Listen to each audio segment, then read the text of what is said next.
Hey there, everybody. I'm Joshua Orro, the Mustang Prince. And welcome to Season 5 of Mustang Prince Oral Reports.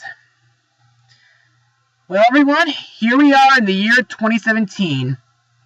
And I gotta admit, 2016 was an okay year, even though it's had its share of ups and downs, and I really do mean downs.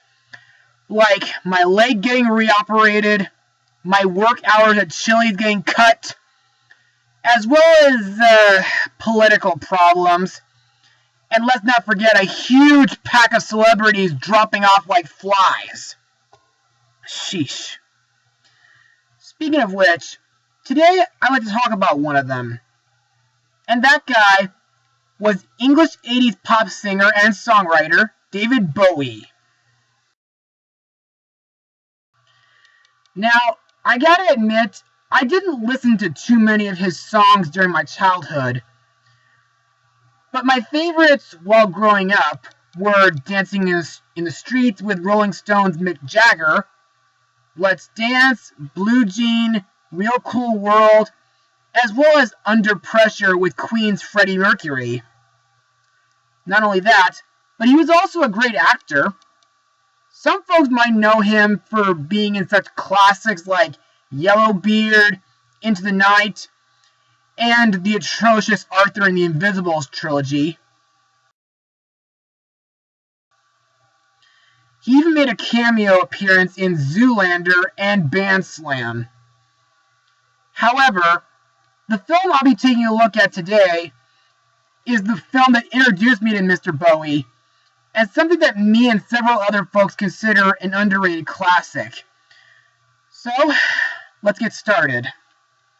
Released on June 27th, 1986, the movie is Labyrinth. So, let's get started. 15-year-old Sarah resents her baby brother Toby and secretly wishes that he would just disappear. Her wish comes true when goblins kidnap the baby. Feeling responsible and guilty about his abduction, she sets forth to retrieve him and finds herself on the adventure of a lifetime.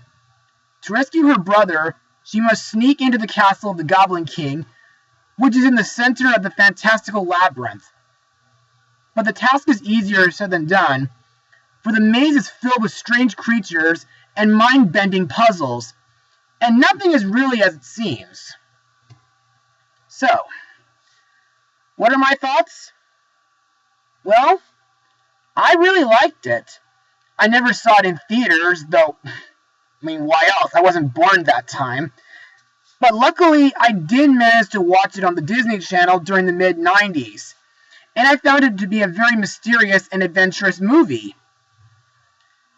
So, let's move on to Mustang notes, and I'll tell you why I like this film.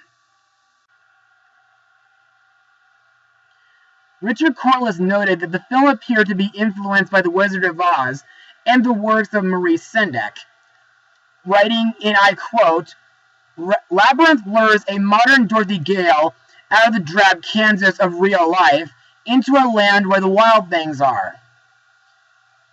Nina Darnton wrote that the plot of Labyrinth is very similar to Outside Over There by Mr. Sendak, in which 9-year-old Ida's baby sister is stolen by the goblins.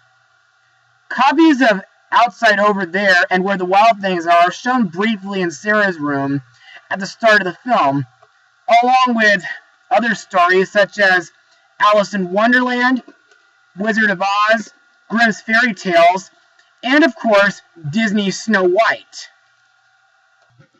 The film also features an end credit stating, "Jim Henson acknowledges his debt to the works of Maurice Sendak." The film's concept designer, Brian Frode, has stated that the character of Jareth was influenced by a diverse range of literary sources. In his afterword to the Goblins of Labyrinth, Frode wrote that Jareth references the romantic figures of Heathcliff in Wuthering Heights and a brooding Rochester from Jane Eyre and the Scarlet Pimpernel. Bowie's costumes were internationally eclectic, drawing on the image of Marlon Brando's leather jacket from The Wild One, as well as that of a knight with the worms of death eating through his armor, from the fairy tales of the Brothers Grimm. The dialogue starting with the phrase, "You remind me of the babe," that occurs between Jareth and the goblins in the magic dance sequence in the film is a direct reference to an exchange between Cary Grant and Shirley Temple in the 1947 film The Bachelor and the Bobby Soxer. Now, while I do enjoy this movie, there are some things I should mention. For example, there are some adult language in this movie, but luckily, there is some family-friendly comedy scenes that can help you forget about all that. Also, the Labyrinth has lots of strange and interesting creatures, like living stone faces, talking door knockers, talking and helping hands, who are way different than these hands.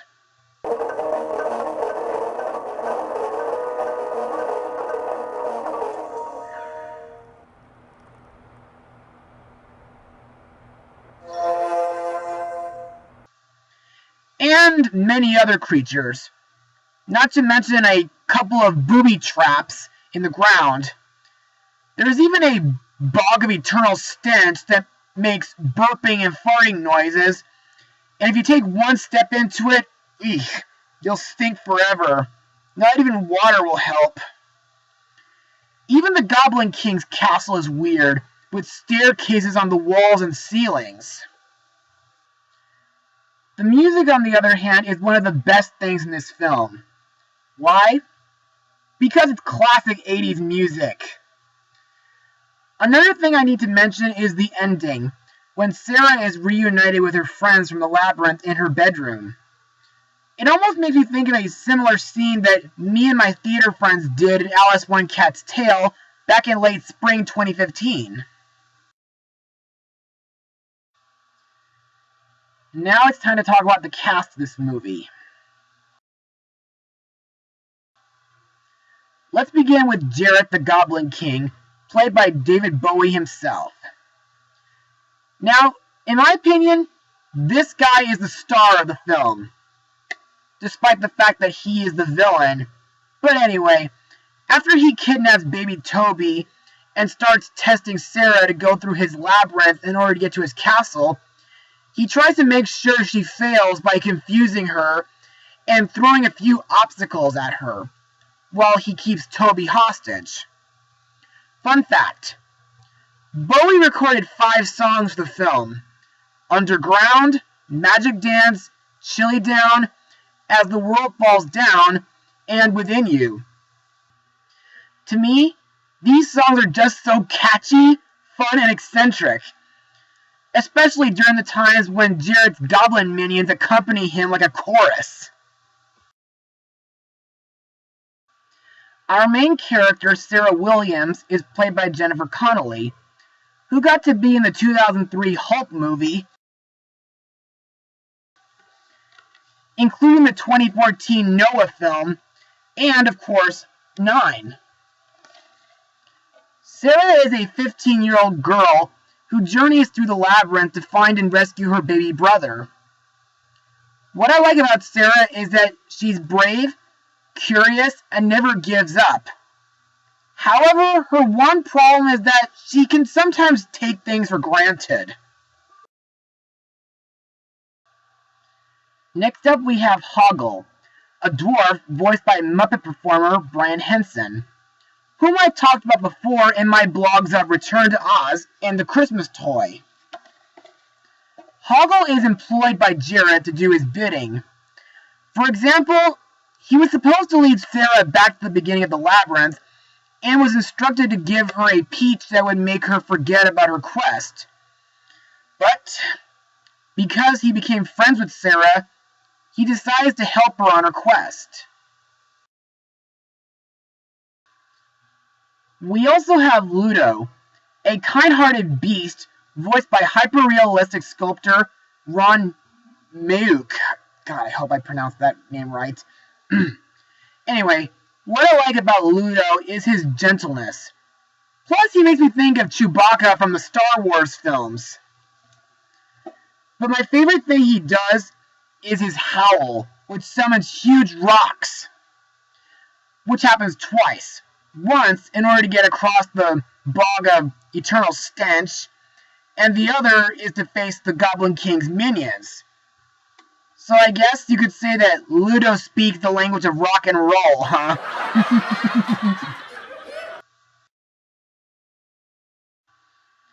Finally, we come to Sir Didymus, a brave fox terrier knight voiced by David Shaughnessy, whom years later voiced in Disney's Big Hero 6. I find Didymus to be the funniest character in the movie because of his feistiness and toughness. Plus, his dog sidekick Ambrosius is such a silly riot. And now, let's move on to my final words. Overall, Labyrinth is a real classic to come from the 80s, and I'm glad that this film introduced me to David Bowie as a kid. The main character, Sarah, is relatable. The sidekick characters, Hoggle, Ludo, and Didymus, and Ambrosius are really wacky and funny. The music and songs are enjoyable and catchy to listen to. But on the other hand, the movie is still pretty eccentric and has some inappropriate language. So, if you plan on having your kids watch this, then you should at least watch it with them. And don't worry, you'll have a good time with it. I give this film a rating of 92% out of 100. Well, that's it for today, everybody. Be sure to join me again for my next blog. Mustang Power!